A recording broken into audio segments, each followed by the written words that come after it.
আজ বাজার থেকে যেন অনেক দিন পর একটা জিনিস এনেছি। এটা কিন্তু সাধারণই, তোমরা আবার বলবে এটা আবার দেখানোর কি আছে। কি জানো বন্ধুরা, আমরা সত্যি কথা বলতে শহরে থাকি, তো আমাদের সাধারণ জিনিসগুলোই না আমাদের কাছে অসাধারণ, সত্যি কথা বলতে।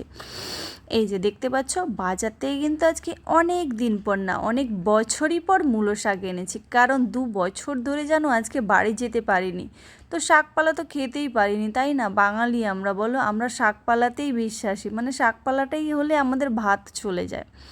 সত্যি কথা বলতে ছোটোবেলায় যেন একটা সময় ছিল যখন শাকপালা এত খেতাম এত খেতাম, তখন শাকপালা খেয়ে খেয়ে না বাড়িতে মাকে বলতাম, তো সব সময় কেন শাক আনো, তো বলো তো, আর ভালো লাগে না সত্যি কথা বলতে।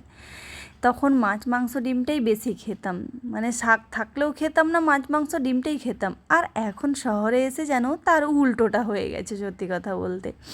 এখন শহরে এসে যেন শাকপালাগুলো পাওয়াই যায় না সত্যি কথা বলতে বাজার হাটে। কী করব বলো, কিছু করার নেই জানো। তো অনেক বছর পর যেন বাজারে গিয়েছিলাম, বাজার করতে গিয়ে দেখলাম একটা ভ্যানে করে যেন মূলো সমেত, মানে এর মধ্যে বেশ বড় বড় মূলো ছিল, সেগুলো ভাজা করে খাওয়া যাবে। তো 40 টাকা কেজি বিক্রি হচ্ছিলো রাস্তার ধারে, তো নিয়ে চলে এলাম। কি করব বলো, কিন্তু এই মূলো শাকগুলো আমাদের দেশে করে হলে সত্যি কথা বলতে মানুষে খেত না, এগুলো গরুকেই কেটে দিয়ে দিত। কিন্তু কি করা যাবে বলো, শহরে যেগুলো গরু খায় সেগুলো আমরাই খাই। কি করব বলো, এখানে পাওয়া যায় না নরম নরম, যে আমাদের দেশে ঘরে সত্যি কথা বলতে চাষ হয়, তো ওই জন্যই পাওয়া যায় ছোট ছোট নরম নরম জিনিস। এখানে তো চাষ হয় না, অনেক দূর থেকে আনা হয়, তাই জন্য বড় বড়গুলোকেই বিক্রি করে।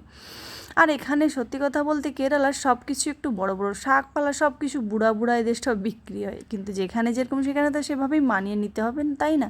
কিছু করার নেই। তো দেখো, বাজার থেকে শাক এনে কাটাও আমার হয়ে গেছে, কাটা আর হওয়ার পর আমি সেগুলোকে কিন্তু জলে ধুয়ে নিচ্ছি, ঠিক আছে? দেখো, ফ্রেশ করে কিন্তু জলে কিন্তু আমি শাকগুলোকে অলরেডি ধুয়ে নিয়েছি।